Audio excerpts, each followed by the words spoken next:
buenos días, mis queridos hermanos. Que la bendición de Dios esté con ustedes. Le damos gracias al Señor una vez más por este tiempo que nos brinda, como siempre digo, en poder exponer el mensaje de la palabra del Señor. Damos gracias al Señor por este momento y pido la bendición no solamente para ustedes que están aquí presentes, sino para aquellos también que nos van a ver, nos van a escuchar a través de los medios. Que el Señor les bendiga ricamente. Bien, hoy vamos a tener el estudio bíblico en el libro de Lucas, capítulo 2. Lucas capítulo 2. Seguimos estudiando, seguimos compartiendo el tema profecías que apuntan a Jesús. O sea, las clases que hemos visto anteriormente son clases donde hemos visto una profecía de parte de Dios y que se ha cumplido en el Nuevo Testamento. En el Antiguo Testamento fue la profecía y en el Nuevo Testamento se cumplió la profecía. Y hoy vamos a ver otra profecía a través del libro de Lucas. Así que vamos a seguir con este tema. Y para mí, hoy tendremos uno de los eventos, o estudiaremos uno de los eventos importantes que Dios ha hecho para la salvación de la humanidad, y es el nacimiento de Jesús, nuestro Salvador. Ese es un acontecimiento, uno de los milagros maravillosos. El otro acontecimiento milagroso y maravilloso es la resurrección de Jesús también. Estos son los dos eventos que Dios ha provisto para que el mundo sea salvo por el Señor. Ahí en el libro en el segundo libro de Samuel, no lo busquen, yo se lo voy a leer. En el segundo libro de Samuel hay una palabra que Dios envió a David en aquel entonces, y él le dice, Dios le promete a David: y será afirmada tu casa y tu reino para siempre delante de tu rostro, y tu trono será estable eternamente. Así que es una promesa que Dios da a David. Vamos a orar y vamos a poner en las manos del Señor, que Él sea el que ministra nuestras vidas a través del Espíritu de Dios. Oremos. Padre, en el nombre de Jesús, estamos muy agradecidos por este momento, un tiempo que tú brindas, oh Dios, a tu iglesia. Un día muy especial donde tu iglesia se reúne con un propósito, y es alabar, bendecir, glorificar tu nombre, pero sobre todo, Dios, el propósito de escuchar tu voz, que tú nos hables, que tú nos ministres a través de tu Espíritu Santo, porque lo necesitamos, Señor. Usa esta palabra tuya, Señor Dios, y háblanos a través de ella, en el nombre de Jesús. Amén. Entonces, la pregunta es, esta profecía o esta palabra que Dios envía a David, me pregunto, ¿cómo se va a cumplir esta profecía? ¿Cómo se va a cumplir? Entonces, el libro de Lucas, en el capítulo 2, donde vamos a tener el estudio esta mañana, el libro de Lucas 12 nos narra con toda precisión los acontecimientos en torno al nacimiento de Jesús. Lucas es uno de los escritores precisos en cuanto a cómo él narra esta historia de estos acontecimientos que sucedieron en el nacimiento de Jesús. Estos acontecimientos narrados son los mismos predichos de Dios por boca del profeta Miqueas. Miqueas profetizó cuando dijo: pero tú, Belén, Efrata, pequeña para estar entre las familias de Judá, de ti me saldrá el que será Señor en Israel, y sus salidas son desde el principio, desde los días de la eternidad. Esta profecía que fue anunciada por el profeta, que Dios usa al profeta, es la profecía del nacimiento de Jesucristo. Y este nacimiento de Jesucristo representa ese cumplimiento o esa afirmación que Dios hizo en boca del profeta. La pregunta que me hice es lo siguiente: ¿cómo Dios cumple su promesa con el nacimiento de Jesús? ¿Cómo Él lo hace? Y el libro de Lucas nos relata y nos narra los acontecimientos sobre este nacimiento de Jesús. Si vamos a Lucas, vamos a ir viendo texto por texto. Vamos a ir a Lucas capítulo 2 y nos dice el versículo 1 y hasta el versículo 3. Observe y escuche lo que nos dice. Aconteció en aquellos días que se promulgó un edicto de parte de Augusto César, que todo el mundo fuese empadronado. Este primer censo se hizo siendo Cirenio gobernador de Siria, e iban todos para ser empadronados cada uno a su ciudad. Si observamos la pregunta que me hice y me respondí al mismo tiempo, ¿cómo Dios cumple su promesa con el nacimiento de Jesús? Bueno, es que Dios es soberano y Dios no importa de dónde esté, cuándo esté, no importa, el propósito y la voluntad de Dios se va a cumplir.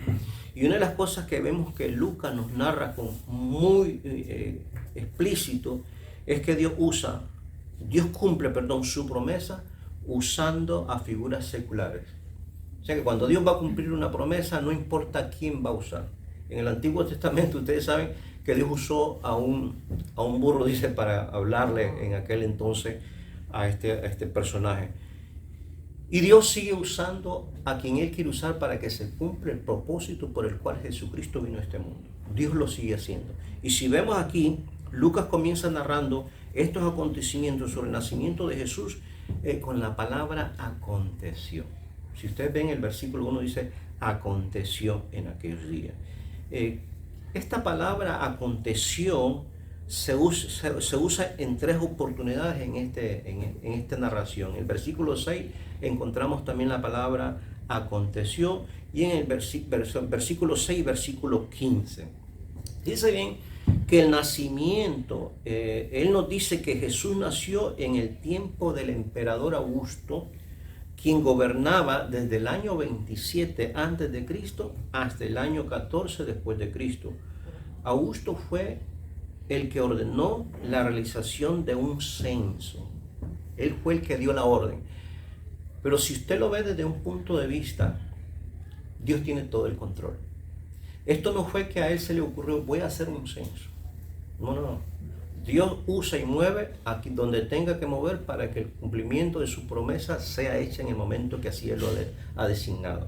Fíjense bien que al parecer nos da la impresión de que los gobernadores de este mundo, los gobernadores ejecutan lo que ellos quieren, aparentemente. Pero ¿qué pasa? Pero en realidad es Dios quien actúa y usa a personas como Augusto, que se cree dominar al mundo, para el cumplimiento de su promesa. Dios lo usa, Dios tiene el poder. Entonces, el edicto que se promulgó en ese momento no fue por casualidad. Dios está usando los medios para ejecutar el cumplimiento de la profecía. Es Dios el que hace las cosas. El apóstol Pablo, si ustedes recuerdan, cuando el apóstol Pablo confirma que el nacimiento de Cristo llegó el mismo momento que se cumplió el tiempo. Dice el apóstol Pablo, pero cuando vino, ahí en Gálatas 4, pero cuando vino el cumplimiento del tiempo, Dios envió a su Hijo, nacido de mujer y nacido bajo la ley, para que redimiese a los que están bajo la ley, a fin de que recibiésemos la adopción de hijos. O sea que Dios es el que hace. Dice la palabra del Señor que Dios es el que produce en nosotros el querer como el hacer por su buena voluntad, para que se cumpla el propósito por el cual Dios está obrando. Observen bien que el emperador, si vamos a la historia, nos vamos a dar cuenta que el emperador Augusto había proclamado un censo por todo el imperio, lo cual requirió que los habitantes de todas las provincias regresaran a sus pueblos natales, incluyendo a José y a María. Dios usa estos medios, Dios pone en el corazón del emperador y él dice, vamos a realizar un censo. Pero este censo no se hizo por quererlo hacer. En ese momento el Imperio Romano estaba en su apogeo. En ese momento el Imperio Romano necesitaba conquistar más provincias y para hacerlo necesitaba recursos, porque necesitaba no solamente recursos económicos, sino también que recursos humanos. O sea que el censo se hizo primeramente para recaudar los impuestos de las ciudades. Segundo, ver quiénes estaban capacitados para ir a la guerra. O sea que todo está movido de una manera que Dios dice, hoy es el momento. Por eso, si ustedes observan el versículo cuando dice, aconteció en aquellos días, o sea, en aquellos días en el cual el cumplimiento de la promesa está llegando, aconteció esto. Y Lucas lo pone de una manera para que busquemos en la historia los acontecimientos que son verdaderos. O sea que nadie puede decir, no, eso no ocurrió. Hay hechos históricos que están plasmados ahí para que nosotros veamos que ese cumplimiento se dio. Ahora, eso nos dice el versículo 1, 2 y 3, que Dios usó a figuras seculares para el cumplimiento del nacimiento de Jesús.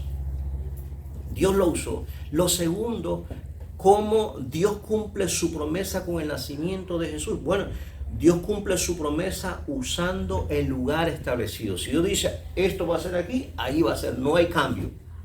Entonces Dios usa el lugar establecido. Observe lo que dice el versículo 4, versículo 5. Y José subió de Galilea, de la ciudad de Nazaret, a Judea, a la ciudad de David, que se llama Belén, por cuanto era de la casa y familia de David, y para ser empadronado con María su mujer, desposado con él, la cual estaba encinta. Si nosotros observamos con qué claridad Lucas narra la historia, los acontecimientos del nacimiento de Jesús, él usa muchos puntos para que nosotros observemos la claridad con la cual él determina estos acontecimientos. Dice bien que por motivo de este censo, ¿qué hace José y María? Tuvieron que viajar a Belén, por motivo de ese censo. Porque si no hubiese habido ese censo, no hay movimiento. O sea, no se mueve ni María, no se mueve José, no hay movimiento. Pero como llega el cumplimiento, como lo dijo el apóstol Pablo, pues José y María tuvieron que viajar a Belén. La ciudad de nacimiento de José lo explica muy bien Lucas cuando él dice en el versículo 4, y José subió de Galilea, de la ciudad de Nazaret, a Judea, a la ciudad de David, que se llama Belén, por cuanto era de la casa y familia de David. O sea que ahí explica bien por qué José sube a Belén, porque era de la casa, de la familia de David, para ser empadronado con María su mujer, desposado con él, en la cual estaba encinta. Otro dato que él está dando ahí, que María está encinta. Es un dato muy curioso en cuanto a esto. Entonces, ¿qué significativo es que Belén significa casa de pan? Eso es lo que significa Belén, casa de pan. Ahora, en esa casa de pan, ¿quién iba a nacer? Jesús. El pan que da vida. En esa casa de pan, el pan que da vida. Ahora, el viaje de Nazaret a Belén, hermano, no era un viaje muy sencillo. Hoy en día se dice que viajar de Nazaret a Belén son aproximadamente 4 horas y media en vehículo. Y exactamente. Ahora pensemos en ese momento cuando José y María tienen que hacer esa peregrinación de la ciudad de Nazaret a la ciudad de Belén. No era muy fácil. Ellos tenían que redondear, no es que ir en una línea recta, decir voy a irnos directo para acá. No, ellos tenían que redondear la costera para poder llegar donde estaba Belén. Se dice que el viaje de Nazaret a Belén es aproximadamente en una distancia de 70 millas. Yo me puse a pensar, 70 millas de aquí, si lo vemos de un punto de vista de aquí donde nosotros estamos, podemos llegar a Fort Myers, por ahí, más o menos, ¿no? Son 113 kilómetros. Y aparte de esto, este viaje fue un poco difícil para María. ¿Por qué creen ustedes que fue un poco difícil? Piense usted en el estado que estaba. Y las finales. Y si vemos desde este punto de vista que nos narra la Escritura, cómo fue el procedimiento de este viaje, cuáles fueron los acontecimientos en sí. Dice bien que, bueno, todos sabemos que José no era el padre del niño. Todos sabemos que José no era el padre del niño. De eso debemos estar seguros. Pero ese ADN, ¿cómo sería, no? El ADN del niño Jesús en esa época. Piénselo y vamos. Buena pregunta. Bueno, vale. Piensen esto, fíjense bien, aunque sabemos que José no era el padre del niño, Lucas deja claro, lo deja bien claro, lo explica bien que José provenía de descendencia dinástica del rey David. O sea, ¿de dónde era la procedencia de José? Y por ese motivo es que José tiene que viajar a Belén, porque ahí es la casa de David exactamente. Al necesitar regresar a su pueblo de nacimiento, dice la Escritura que José fue a Belén de Judea, a una aldea pequeña que está a poco más de 4 millas, o sea, 6 kilómetros de distancia al sur de Jerusalén. O sea, que es un poquito más hacia allá de Jerusalén. Lucas enfatiza sobre el estado matrimonial de María. ¿Cómo dice que estaba el estado matrimonial de María? Estaba desposada con él. Y dice, no solamente estaba desposada con él, sino que la cual dice estaba encima. Piensen esto. Recordándonos que aunque estaba embarazada, ella seguía desposada. Aunque estaba embarazada, su matrimonio no se había consumado, en otras palabras. Él enfatiza que el matrimonio no se había consumado con la relación conyugal. Entonces, dos cosas. Primero, ¿cómo Dios cumple la profecía del nacimiento de Jesús? Bueno, Lucas nos narra primeramente con dos hechos. Primero, que Dios cumple la profecía del nacimiento de Jesús usando a personas seculares, porque se tenía que hacer. Dios cumple la profecía de Jesús usando el lugar establecido donde iba a nacer Jesús. ¿Dónde iba a nacer Jesús? En Belén. ¿Se acuerdan? Entonces, Dios usa el lugar, dice, esto va a ser aquí y aquí va a ser. Y así fue, y así sucedió. Ahora, la pregunta que me dice, ¿cómo nosotros aplicamos estas realidades, estos principios a la vida nuestra hoy en día? ¿Cómo la podemos aplicar? Y una de las cosas que yo he estado pensando, y si no es así, ustedes me corrigen, de que a pesar de las circunstancias que a nosotros nos rodean, debemos estar seguros de que Dios tiene el control. No importa la circunstancia en la cual nosotros estamos atravesando, tenemos que estar seguros que Dios tiene el control y que Dios va a usar cualquier medio para que se cumpla el propósito por el cual Él hace que nosotros estemos. Por eso el apóstol Pablo bien claro escribió que a los que aman, es una cosa que nosotros tenemos que estar claros, que a los que aman a Dios, todas las cosas obran para bien. O sea, siempre Dios cuando hace un movimiento es para el bien nuestro. Cuando Dios hizo el movimiento de este decreto de usar a este hombre y usar el medio de poner, hay una bendición para nosotros. Y la bendición, ¿cuál es? Vamos a ver el siguiente. ¿Cómo Dios cumple su promesa con el nacimiento de Jesús? Dios cumple su promesa con los hechos reales. O sea, si yo dije, yo voy a usar a quien yo quiera y va a ser en este lugar, pero ahora yo les voy a explicar cómo sucedieron los hechos. Cómo fueron los hechos reales. Y veamos ver qué dice el versículo 6 y verso 7. Dice, y aconteció, aquí vuelve a aparecer la palabra, y aconteció que estando ellos ahí, se cumplieron los días de su alumbramiento, y dio a luz a su hijo primogénito, y lo envolvió en pañales, y lo acostó en un pesebre, porque no había lugar para ellos en el mesón. Yo estaba meditando en esto. ¿Cuánto tiempo le tomó a José y a María llegar a Belén? Piense usted, ¿cuántos días? ¿En qué circunstancia María iba? Y no lo sabemos porque la Escritura no me lo explica ni me lo dice. ¿En qué circunstancia María iba con esos dolores? Ustedes saben, una mujer embarazada ya a punto de parir, no es fácil. Es fácil. Bueno, aquí en este país hemos visto casos de que las mujeres hasta en el mismo carro tienen que parir porque ya no les da tiempo de llegar. Pero yo pienso, ¿qué medios usaron para transportarse? Ese movimiento que vamos a suponer que iba en un burro, vamos a suponer en un asno. Ese movimiento de subir, bajar, no es fácil. O sea que para María no es fácil. Para María no fue fácil estos acontecimientos. Pero lo que estamos viendo aquí es cómo Dios verdaderamente cumple la promesa del nacimiento de Jesús. Al llegar a Belén, dice aquí que al llegar a la aldea de Belén, aconteció que estando ellos ahí, se cumplieron los días de su alumbramiento. O sea, Piense usted cuánto le hacía falta a María para dar a luz. Muy poquito, estaban los finales, término. Sí, no es fácil, es fácil. Por cuántas situaciones nosotros pasamos. Pero ¿sabe qué? Lo repito, Dios tiene el control. Él es el que tiene el control de todo. A Dios no se le escapa absolutamente nada.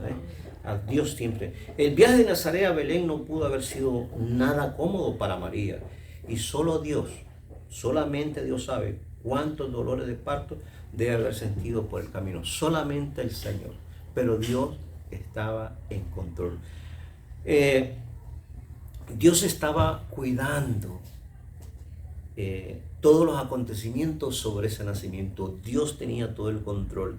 Es de suma importancia notar cómo se describe el momento del nacimiento de Jesús. Es muy importante. Vea bien lo que dice el versículo 7. Y dio a luz a su primogénito y lo envolvió en pañales. O sea que él es bien detallista cómo se hicieron el nacimiento de Jesucristo. Aquí vemos que aparte de lo que otras religiones enseñan sobre María, Jesús fue su hijo primogénito. Aquí no dice que fue su unigénito, su primogénito. ¿Qué nos da a entender? Nos da a entender que María tuvo más familia porque fue el primero, ¿no? Lucas especifica que María envolvió al bebé en pañales. Piense usted, cuando hablamos de pañales, ¿en qué pensamos nosotros? Pañales. No son iguales a los pañales que se usan hoy en día. Es totalmente diferente. Pero Lucas da una especificación bien clara, dice que María envolvió al bebé en pañales, algo distinto a los pañales de la actualidad, sumamente diferente. Pero de la actualidad, pero si uno se imagina de antes, antes yo envolvía a mis hijos en pañales. Entonces, no serían de esa calidad y seguro que uno cuando ya se acerca el tiempo prepara. Ella seguramente que prepara, pero María preparó en el viaje. Acuérdate que tuvo la que pobrecita salir, que tuvo que salir para ir a hacer igual, si lo envolvió en pañales. No, tuvo que salir de un momento a otro. Fíjese bien, yo creo que ella salió y fue a Walmart a comprarse unos pañales. No, acuérdate en la situación. Recuerden esto, mire, ¿cuáles fueron los datos que encontramos? En el Medio Oriente, los difuntos eran envueltos de pies a cabeza con una tela como de gasa delgadita en el medio ambiente. Sin nada más en la mano, sin nada más de dónde tomar, María envolvió a su bebé en pañales, o sea, tela normalmente reservada para la muerte de una persona. O sea, Es lo que encontramos en ese momento, lo que encontró María en ese momento.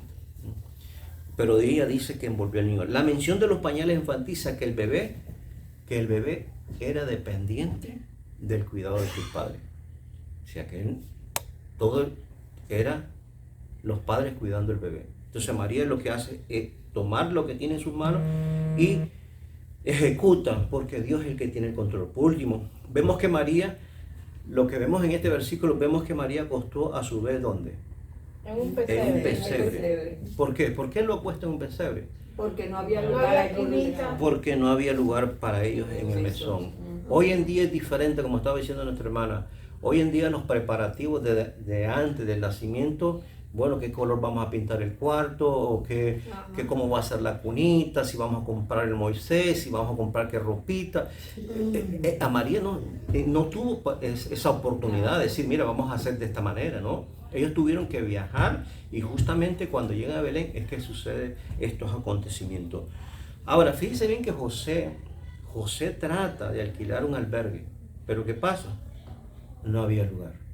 Lo más probable es que por causa del censo, por causa de las circunstancias que estaban ocurriendo, las posadas estaban llenas de otros que también estaban siendo empadronados, estaban siendo enlistados, estaban siendo censados. Entonces había una grande multitud y todo estaba lleno. Y no tuvo más que sin tener, ahora aparte José no tenía familiares, aunque era de nacimiento ahí, pero él no tenía familiares en ese momento que los hospedaran, no había familiares. María y José se refugiaron, ¿dónde? En un establo. Y María acostó a su niño en un pesebre, y un pesebre no es como el que pintan, es totalmente diferente. No es como el que estuve ahí pintadito, bonito, no. Un pesebre era un comedor para los animales domésticos. Era caja. Era algo donde los animales comían. Claro. Yo recuerdo cuando mi niñez que nuestros padres nos llevaban allá a la finca, a la hacienda, y una de las cosas que a mí me encantaba ir era a los corrales, donde estaban las vacas, donde estaban los terneros, donde estaban los toros, donde estaban los caballos. Como que me gustaba ese olorcito. Como que me gustaba. Pero saben que ahí había unas cisternas profundas donde almacenaban el alimento para el ganado. Entonces, ese alimento lo preparaban con miel. No recuerdo cómo se llamaba, pero le echaban miel y lo envolvían. Pero cuando eso estaba ya preparado, lo sacaban y lo regaban en un contenedor largo donde los animales metían su cabeza y ya comían. No sabemos exactamente cómo era, pero sí nos dice que esto era un comedor para los animales domésticos aquel entonces.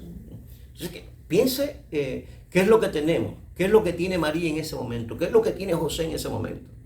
Pero no olvidemos que a pesar de las circunstancias, Dios tiene el control. Porque Dios todo lo conoce, Dios todo lo sabe. Y Dios tiene el control, hermano. ¿Vamos a pasar por circunstancias difíciles en nuestro diario vivir? Sí, la vamos a pasar. Pero si nosotros somos fieles al Señor, Dios tiene el control. Y Dios nos va a ayudar a salir de cualquier circunstancia que nosotros estemos. Entonces, repitiendo nuevamente, para el cumplimiento del nacimiento de Jesús, Dios usó a figuras seculares. Para el cumplimiento del nacimiento de Jesús, Dios cumple su promesa usando un lugar establecido. O sea, en esta parte de Belén. Y para el cumplimiento de esta profecía, Dios cumple su promesa con la realidad. Esto fue lo que pasó, esto fue lo que ocurrió y esto fue así.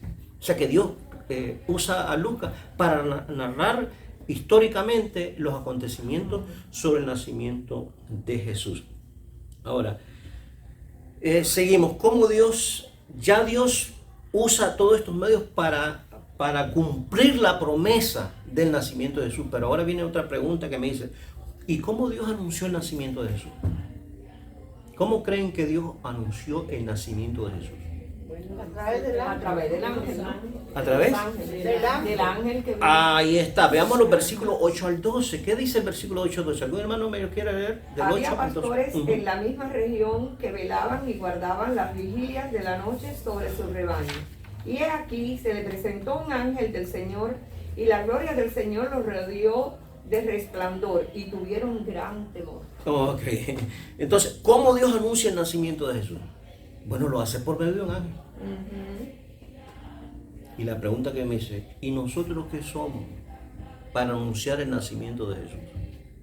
Nosotros somos los ángeles del Señor. Mensajeros. Mensajeros del Señor para llevar el mensaje que Jesús nació. He visto algunos letreros donde dice Happy Birthday Jesus. Feliz cumpleaños Jesús. Jesús no cumple años. Nosotros lo que celebramos es el nacimiento del Salvador que vino a nosotros. Ese Salvador que Dios lo prometió está hoy con nosotros. Por eso, ahora, Dios usa a ángeles para anunciar. Dice el versículo 8 que habían pastores en la misma región. ¿En cuál región? Pues en la misma región de los acontecimientos. En la mismo pueblo donde estaban ocurriendo los acontecimientos. Dice, y estos pastores velaban y guardaban las vigilias de las noches. Inmediatamente, después del nacimiento, observen que Lucas, ¿cómo hace? Que después del nacimiento de Jesús, dice que un ángel anuncia su nacimiento. ¿A quién? A unos pastores. ¿Y de por qué no anunció el nacimiento al rey, al gobernador de ese momento? Porque tuvo que ser unos pastores. El verso 8 nos dice que los pastores velaban y guardaban la vigilia de la noche sobre el rebaño. Israel, no sé si usted sabe, pero Israel conocía 4 vigilias. 4 vigilias. Comenzando al caer el sol, cada una de 3 horas más o menos, cada vigilia. Es que comenzando eso. La primera vigilia era de 6 a 8:59. Esa es la primera vigilia. La segunda vigilia era de 9 a 11:59. Y la tercera vigilia era de 12 a 2:59. Y la cuarta vigilia era de 3 de la mañana a 5:59 durante el amanecer. Después de las 6 se consideraba el amanecer. Entonces, lo que estamos viendo aquí, que Lucas no me detalla en qué vigilia ocurrieron los hechos. De eso debemos estar seguros. Pero sí me detalla que Lucas nos dice que el ángel anunció el nacimiento de Jesús a unos pastores que en ese momento estaban velando, en ese momento estaban despiertos. Cuando yo estaba preparando esta parte pensé, ¿cuántas veces Dios nos habla a nosotros y nosotros no estamos despiertos? No estamos velando. Y Dios nos está diciendo algo, Dios nos está preparando, pero no prestamos atención. Estos pastores dicen que estaban velando y estaban guardando la vigilia de noche sobre ese rebaño. No vamos a ir a los acontecimientos del por qué estos pastores estaban justo en ese momento, no vamos a entrar en eso, pero sí podemos decir que estos humildes hombres de pronto son visitados durante la noche de la vigilia y llamados a ser los primeros oyentes y los primeros testigos del anuncio que traería gozo a todo un pueblo. Fueron los primeros que recibieron este mensaje, que fueron los primeros oyentes. En un momento dado, cuando los pastores vigilaban su rebaño para protegerlos de las fieras de la noche, se le presentó un ángel del Señor y ¿sabe qué pasó? Usted lee cómo Lucas lo describe. Dice que se le presentó el ángel del Señor, pero él sigue diciendo, no solamente el ángel del Señor. Dice ahí, ¿y qué más? Y dice, y fueron rodeados por el fulgor de la misma presencia de Dios. O sea que el mensaje no iba a decir los ángeles por decir, no. La presencia de Dios estaba ahí también, anunciando el nacimiento del Señor. Lucas dice que el resultado de estas manifestaciones inesperadas fue que tuvieron gran temor. Piense usted, ¿qué le parece si a medianoche usted solito se le aparece un ángel y de pronto ve un resplandor? ¿Cuál será su motivación emocional? Estos pastores, dice la Escritura, y Lucas nos revela que tuvieron gran temor. Repentinamente el ángel se presentó ante los pastores con la gloria del Señor y estaba viendo que esta luz los rodeó con claridad. En el Antiguo Testamento, la gloria del Señor es la prueba de su presencia. Y ahí estaba la presencia del Señor. La única reacción de los pastores, ¿cuál fue? El temor. Esa fue la única reacción. Ellos temieron. Entonces, ¿cómo Dios anuncia el nacimiento? Por medio de un ángel. Él anuncia el nacimiento del Señor.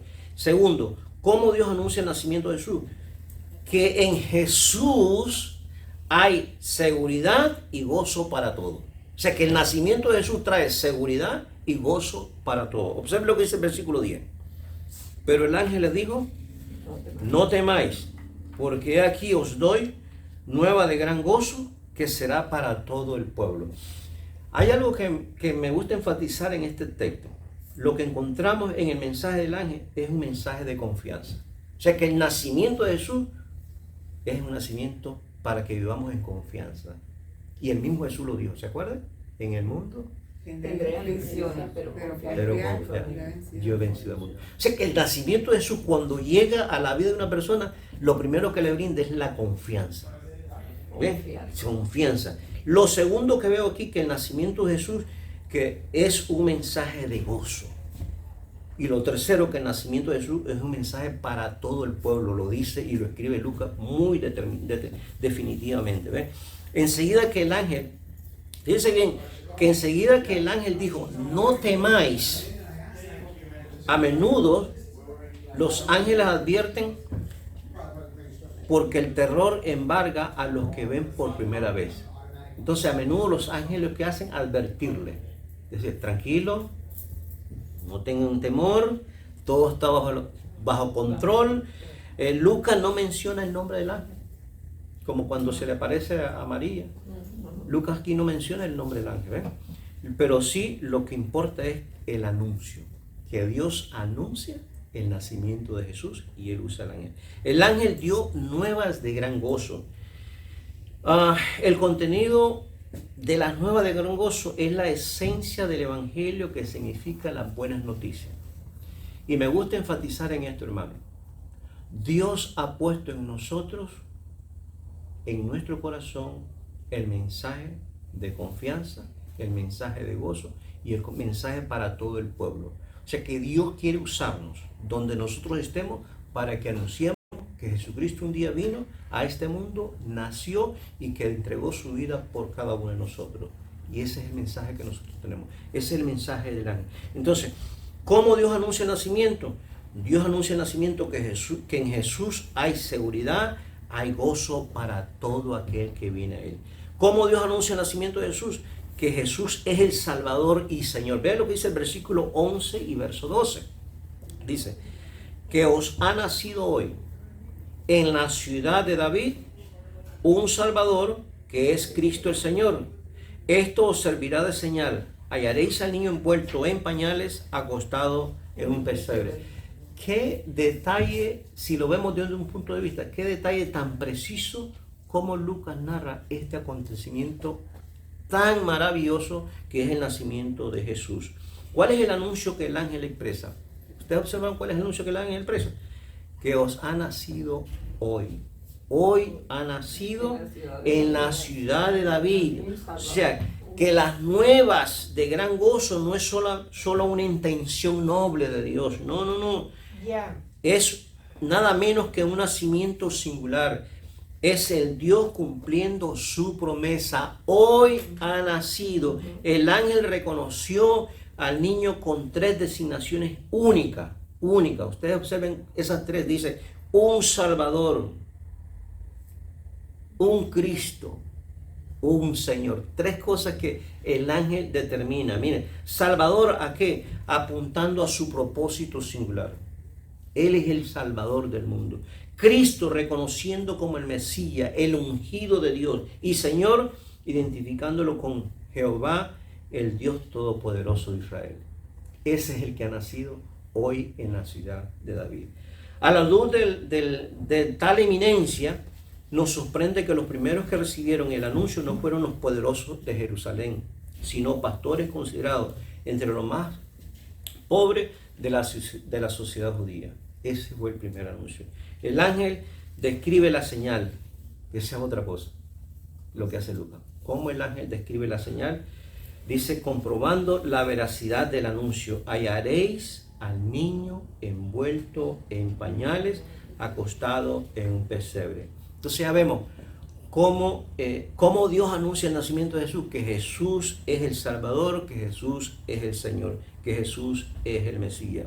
Cuando el niño ha nacido en la ciudad de David, ahora las señales es la de un niño envuelto en pañales, acostado en un pesebre. Esas son las señales. Veamos cuál fue la reacción ahora. Ya vimos cómo Dios cumple la promesa. Segundo, cómo Dios anuncia su nacimiento. Y tercero, cuál fue la reacción al nacimiento de Jesús. ¿Cómo fue la reacción? Vean los versículos 13 al 20, pero solo vamos a leer versículos 13 y 14. Dice ahí, y repentinamente apareció con el ángel una multitud de las huestes celestiales que alababan a Dios y decían, gloria a Dios en las alturas y en la tierra paz, buena voluntad para con los hombres. 3 cosas que yo encuentro aquí que sucede en esta alabanza. Lo primero, acuérdense que yo dije cuál fue la reacción al nacimiento de Jesús. Lo primero, los ángeles alabaron y dieron gloria al Señor. Fueron los primeros.